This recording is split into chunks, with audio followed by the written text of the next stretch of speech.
dire si ça gêne vraiment, si c'est trop bruyant. Voilà.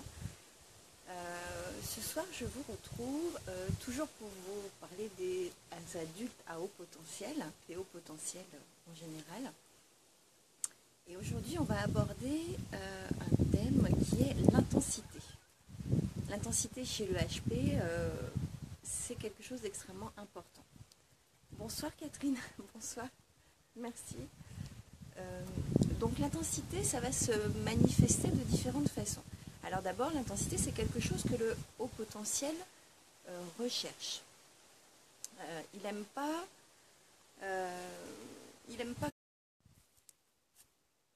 Je suis de retour. J'ai eu une coupure. Je ne sais pas si c'est à cause du vent ici. Il faut savoir que chez moi, la connexion Internet est extrêmement aléatoire, fragile. C'est toujours une aventure que de diffuser en direct comme ça. Mais bon, tentons l'aventure. Donc je vous parlais de l'intensité chez le haut potentiel. Donc effectivement, c'est quelque chose qu'il recherche. Il aime ressentir les choses fortement. Voilà, comme c'est quelqu'un qui est très relié et très connecté à ses émotions, il aime vivre les choses de manière intense. Ça, c'est un des points quand on parle d'intensité. Il est lui-même quelqu'un qui peut être vu comme intense, et pour cause, il l'est. On va d'ailleurs souvent le taxer de trop ceci, trop cela, pas assez ceci, pas assez cela. Donc on n'est pas vraiment dans les nuances. Hein.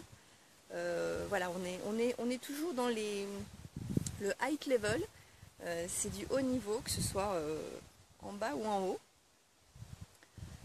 Donc effectivement, on va entendre, on va pouvoir les qualifier d'exaltés, d'excessifs. Bonjour Claire. Oui, voilà, ils vont avoir des qualificatifs assez forts, hein, parce qu'effectivement, voilà, ils sont pas tellement dans la demi-mesure. On peut pas dire qu'ils sont dans la demi-mesure. C'est quelque chose qu'ils sont en capacité à apprendre, de modérer, de tempérer, d'être un petit peu plus dans la nuance. En général, avec l'âge, c'est vrai qu'on va l'apprendre, mais ça reste quelque chose, un exercice compliqué pour le haut potentiel. Voilà. Donc on va dire effectivement qu'il est trop ceci, trop cela. On va dire qu'il n'est pas assez machin, pas assez... voilà. C'est difficile de vous dire quoi parce que ça peut être différent étant donné qu'il y a des hauts potentiels qui vont être extrêmement enthousiastes. Par exemple, quand un haut potentiel aime quelque chose ou quelqu'un, il aime, je ne sais pas comment dire, ça peut sembler démesuré, ça peut sembler disproportionné, ça peut sembler étrange du coup, voire suspect. Quand il n'aime pas, c'est pareil. Hein. Quand il n'aime pas, il n'aime pas du tout non plus. Quoi. Il y a très peu de demi-mesure en fait, hein, chez le haut potentiel. C'est dans son idéal... parce qu'il a des idéaux très, très élevés, hein. C'est en lien d'ailleurs avec cette intensité qu'il recherche, en fait, qu'il va rechercher toute sa vie. On va le rechercher au départ, quand on est plus jeune, dans le couple, on va le rechercher, on a besoin que ce soit fort, voilà, on a besoin de se sentir vraiment vivant. La vie, le train-train, les choses qui nous semblent passables, sans goût, on aime ce qui est épicé, pas forcément dans la cuisine, mais voilà, on aime qu'il y ait de l'intensité, hein, tout simplement. Voilà. Par exemple, vous allez vous trouver face à un haut potentiel qui a des difficultés à avancer sur un projet. Et puis si vous creusez avec lui, il va vous dire non, parce que tu comprends, soit j'y arrive pas, soit je suis pas satisfait du résultat, voilà. Et vous allez avoir une personne en face de lui qui va lui dire, par exemple, bonjour Laurelia, bonjour Cathy, merci. Il va avoir une personne en face de lui qui va lui dire, mais tu sais, c'est pas obligé que ton travail il soit excellent. Ton travail, il pourrait être moyen. Et alors là, le haut potentiel est confronté à une espèce de vide abyssal, parce que le mot moyen, c'est un mot qu'il n'intègre pas. Pour lui, quand on lui dit moyen, dans sa tête, l'indication qui arrive, c'est plutôt médiocre en fait. Moyen, c'est une donnée qui a des difficultés à être intégrée par le haut potentiel. Il se dit, je ne peux pas faire un travail moyen, ou je ne le fais pas, ou je le fais bien. Moyen, c'est compliqué. Et on le retrouve, d'ailleurs, ça peut être amusant, avec le recul. Sur le moment, c'est pas amusant, mais on peut le voir chez les enfants, notamment. Il y a des exemples d'enfants qui vont se trouver avec, je sais pas, à l'école primaire, un 15 ou un 17 sur 20 qui vont rentrer en pleurant chez eux. On va dire, c'est pas possible, quoi, ce gamin, faut que je lui parle, quoi, il exagère, c'est pas possible qu'il se mette dans un état de souffrance pareil, alors qu'il a eu 15 ou 17. Moi, à l'époque, j'aurais eu 15. Bon, voilà, on peut... il y a tout un cheminement qui se fait parce qu'on ne connecte pas au fait que cet enfant, le moyen, il connaît pas, il n'aime pas. Et du coup, 15, peut-être que pour lui, c'est effectivement en dessous de ses attentes. Il est déçu de lui-même à ce moment-là, en fait. Parce qu'effectivement, son travail n'est pas décevant. Mais peut-être que lui, à ce moment-là, est déçu de lui-même. Et donc, il y a un travail à faire pour lui faire comprendre qu'il a le droit d'être déçu de lui-même. Mais surtout, il ne doit pas être dans le jugement là-dessus parce que 15 sur 20, c'est une très bonne note. Donc, voilà. Bonjour Marie-France. Bon, ça, c'était un exemple, hein, mais parce qu'effectivement, chez les enfants, moi, j'aime bien de temps en temps donner des exemples chez les enfants parce que c'est tellement important d'être attentif aux enfants, au potentiel. Après, les adultes, c'est vrai qu'ils sont en capacité à se prendre en main bien souvent, donc c'est différent. Bonjour Tiffany, wow. Donc voilà, mais vraiment, alors l'intensité, c'est quelque chose d'extrêmement important chez le haut potentiel. Là, je vous parle des adultes, mais ça l'est vraiment pour tout le monde. Je crois que on le perçoit dans des petites choses. C'est vrai qu'il faut toujours être attentif, mais un homme ou une femme, hein, d'ailleurs, qui va se mettre à pleurer, à fondre en larmes devant un film, vous allez dire, quand même, ça va, quoi, elle n'a pas intégré, c'est un film, ou même un enfant. Hein, les émotions étant, parce que c'est toujours pareil, hein, on en revient toujours, je rabâche, mais parce que c'est comme ça, l'hypersensibilité étant ce qu'elle est, associée à cette intensité qui habite le haut potentiel, voilà, ça peut créer des trucs un peu surdimensionnés pour le normopensant. Donc le regard sur le haut potentiel peut être parfois extrêmement surpris, interrogateur, un peu dans le jugement aussi. Bon.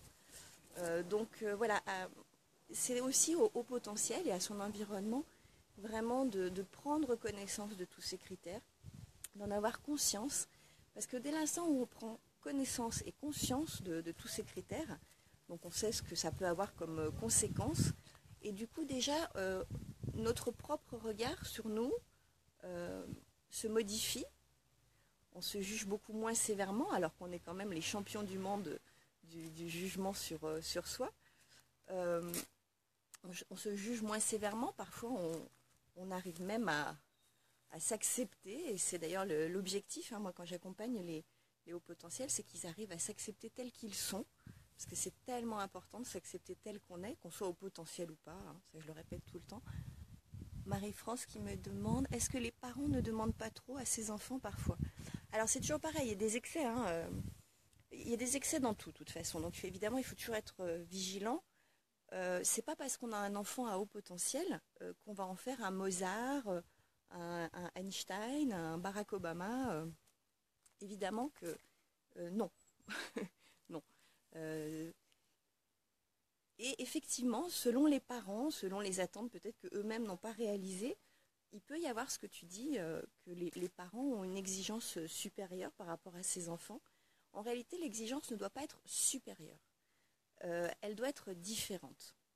Je m'explique, c'est-à-dire que notamment les enfants, puisque là tu me parles des enfants, les enfants à haut potentiel vont être donc des enfants qui en général ont des facilités, hein, à intégrer ce qu'on leur enseigne à l'école. Et qui dit facilité dit aussi du coup en termes d'efforts, c'est plutôt léger, quoi. On ne peut pas dire qu'ils fournissent de gros efforts. Et du coup, ils ne prennent pas l'habitude, en fait, très jeunes, comme la plupart des enfants normalement, de travailler. Ce sont des enfants qui ne vont pas avoir besoin forcément de beaucoup travailler pour obtenir des résultats convenables, voire excellents. Et du coup, le danger, c'est que ça va faire des enfants qui, arrivés au collège, c'est souvent là que se produit le premier drame. Au collège, il ne suffit pas d'être intelligent, il ne suffit pas d'avoir des facilités pour y arriver. Il faut aussi travailler, il faut fournir des efforts, il faut apprendre. Et là, c'est la catastrophe, parce que cet enfant qui n'a pas eu l'habitude de beaucoup travailler, il va devoir travailler et ça devient extrêmement compliqué à gérer pour lui et du coup pour ses parents aussi. Donc si j'avais un conseil à donner à ses parents, ce ne serait pas d'être exigeant comme ça au maximum, à dire j'ai un petit génie, je vais en faire un Mozart. Je suis en train de cuire, il faut que je d'aller ailleurs. Ça serait plutôt d'être extrêmement vigilant sur le fait qu'ils doivent travailler, qu'ils doivent fournir des efforts. Parce que effectivement, ils vont avoir tendance à se la couler douce, hein, on peut décrire ça comme ça. Et là oui, ça vaut le coup de les pousser à fournir des efforts en fait. Hein. Ouais. Voilà, donc c'est important de regarder ça. Et effectivement, de toute façon, c'est jamais bon d'avoir des exigences trop élevées pour nos enfants, parce que déjà leur enseigner le goût de l'effort, et particulièrement donc, au haut potentiel. Ouais, bon, je voulais me mettre à l'ombre, mais à l'ombre, je n'ai plus de réseau en fait. Donc tant pis pour moi, je vais cuire en direct. Oui, je parlais des exigences que les parents ont envers leurs enfants, hein, puisque c'était ta question, Marie. C'est jamais bon d'avoir de trop grosses exigences par rapport à ses enfants, là en particulier, mais par rapport aux enfants de toute façon en général.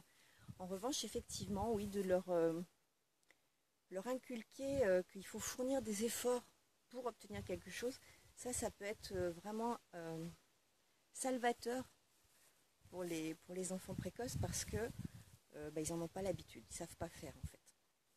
Donc ça oui.